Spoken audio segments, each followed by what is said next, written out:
Hello again, and welcome to me, Cheap Chianti, the sexiest wine YouTuber alive. Yes, ma'am. In this whole episode, we're going to be talking to natural winemakers and total thirst traps, Christian and Dominique Soto of Soto Vino.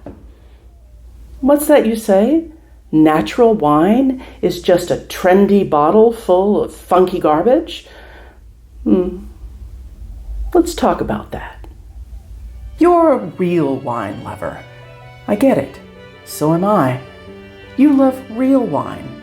Its history and terroir, deep, rich, and nuanced with toe-curling long finishes, carefully crafted to explode in a symphony of sensory delight.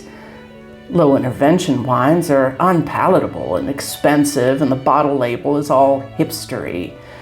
You've been into wine for decades, and you know excellent wine, and this fizzy crap is an abomination. I see you. I see you, and I cordially invite you to shut your gatekeeping grape holes. Low-intervention wines predate your precious Brunellos and Bordeauxs by centuries. And visiting the roots of wine is interesting, inspiring, and a refreshing departure in style. ¿Por qué no los dos? There's room for all wine on green-ass earth.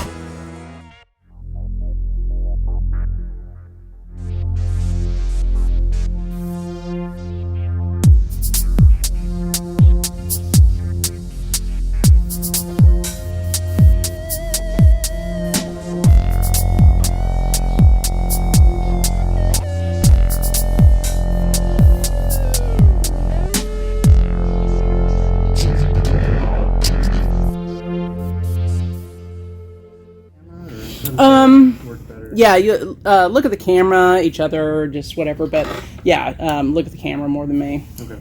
So guys, tell me a little bit about what excited you about being in Texas as opposed to taking your craft somewhere else in the world. Yeah.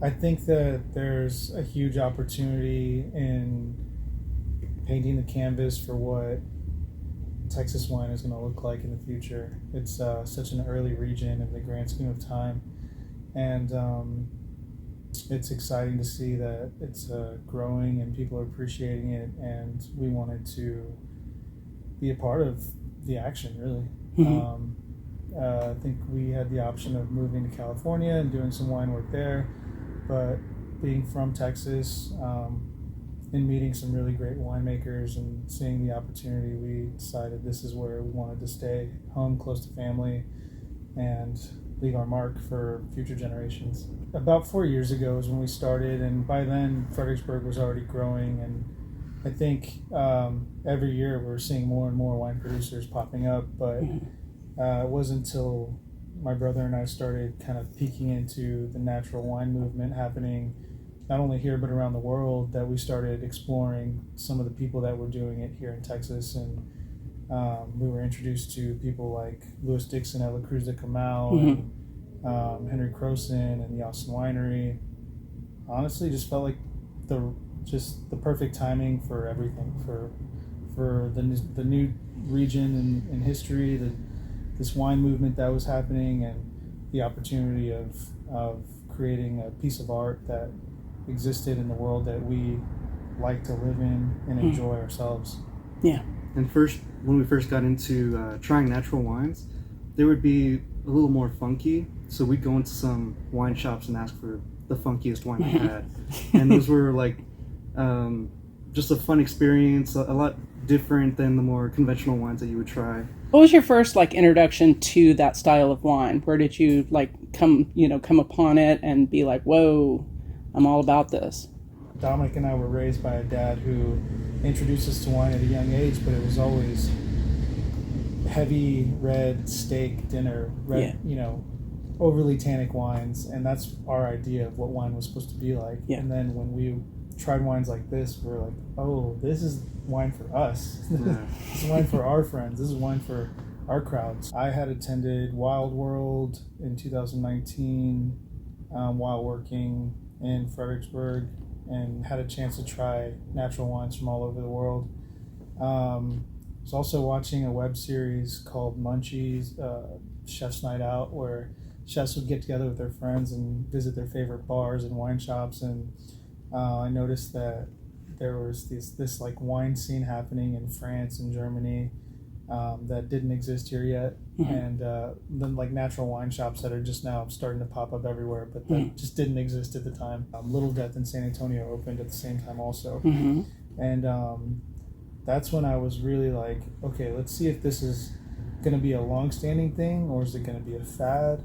And the more research you look into, this is the way wine was made forever. So, and these wine producers aren't new. They're producers that have been doing it forever in France and Germany and Italy.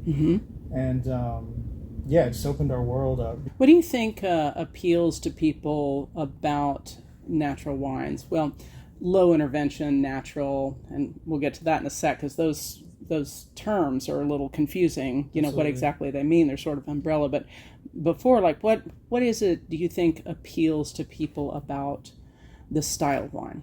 You're not altering the taste profile of the wine or the grape juice.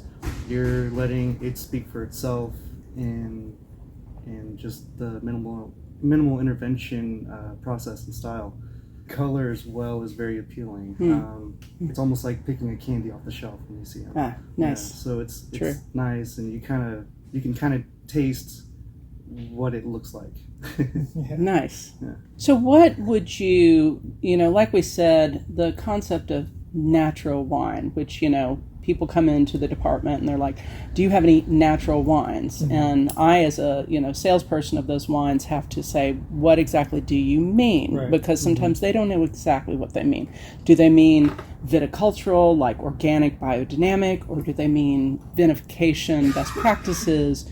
How do you define what natural low intervention wines means? If you're making it as clean as possible, that's digestible for somebody, then that's natural. Talk me through that process, just in a nutshell, how that differs from conventional winemaking. Yeah, there was a recipe for how it was supposed to be so that it would be similar to the previous vintages, and people could come and buy that same wine and know what they got last year is going to be the same this year. And when I got to try the wine, in some cases before anything was done to it, that was the best tasting, most beautiful wine that was in the whole facility.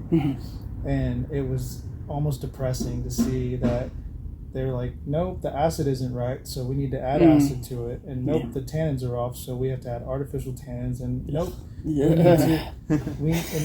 then working in the cellar, they're saying this barrel needs 2 sulfur tablets, and I just saw this wine that was really beautiful and expressive Just start get dying wrecked. and closing up and closing up and closing up until it was at this point where it was just like an ice block or like a wooden block. Ossified. Oh yeah, ossified, and it was just stuck, and that's how they wanted it because it was just like it was last year. And, maybe it won God, when you awards put at it that certain way, places. holy crap. What are the downsides of making this style of wine? Like, just from what I could possibly throw out there, ageability.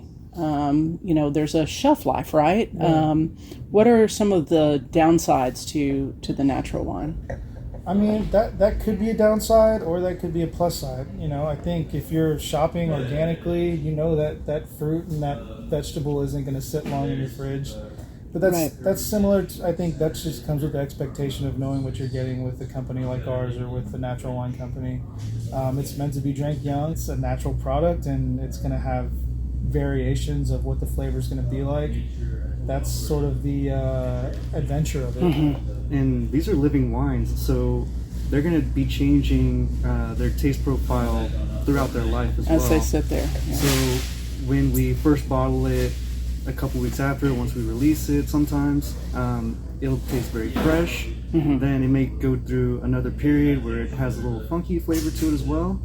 But then maybe a year later, it'll be tasting even better than when we first bottled it. It's just a different life cycle that our wines go through, and believe most natural wines go through. Mm-hmm. I think that's part of the fun. I mean, it's, you know, it's part of the experience, and like, and a lot of it isn't just the bottle of wine, it's the setting and the people that you're with that make it enjoyable. So, you know, For that's sure. another Always. reason. Yeah. That's another reason why we like the bottle of wine or the wine business in general, is because it's a shared experience. And sometimes you might think that you're chasing a bottle of wine, but really it's the whole atmosphere of when you had that wine. Yeah. That's the feeling that you're Always. chasing. The people Absolutely. you're with, the conversations, the feelings. That's why people come in and they're like, I had this wine at this restaurant. It was the most amazing wine I've ever had. Do you have anything like it? I'm like, no, honey, that was the night you got engaged. I can't compete with that. No wine can. Okay, so one last question. Is there a wine that you would rather not admit that you fucking like? You don't want to tell anybody, just confess it now. It's Camus, isn't it? You love Camus, don't you? Oh no, I mean, I wouldn't say that one. I wouldn't say that. Although I do enjoy the experience with our dad. It's mostly just because we're drinking it with our dad, I think. I won't mind a good glass of Camus every once in a while. I'll throw that out there. Just something But- big and fat and Right. and round and gooey. But that could also be tied in with the experience when I've had it. So Sure. good steak dinners with our dad. Sure. And by the fire, like it's just the whole Here experience. you go. Well, mine of course is and truly cheap Chianti. Cheap Chianti, yeah. Right. Yeah, Well, you that know- was my first love when I didn't know shit about wine, and I was, true. very young, and I was looking for something to, either drink with friends or have with dinner. I bought the $7 bottle of cheap Chianti because Yeah. it was simple, but it I wasn't think bad. Yeah. You get like the big fat glass of Pinot Grigio, or the big Oh, bottle. yeah. That, Yeah, that yeah. It was like $8 too. It's like it's wine flavored water. Yeah. You throw an ice cube in it. And, I It's didn't fine. have to spend much, and I could get drunk with a friend or two, and that was Still impress a couple girls. Yeah. This is Pinot Grigio. It's from Italy. It's very refreshing. Yes. Well, guys, thank you so much. It's been quite a pleasure to talk to you. I wish you luck, Thank you. and appreciate your time. You guys, your wine is a lot of fun. It's light. It's fun. It's brisk. It does literally, like you say, taste like what it looks like, which is Yeah. a super fun thing Yeah. for me. So thank you so much. Thank you. I'd like to thank the Soto Brothers for taking us on that lovely journey. And I'd like to thank you, the viewer, for joining me on my journey through the world of wine. If you like what you see, please like and subscribe. If you don't like what you see, then don't.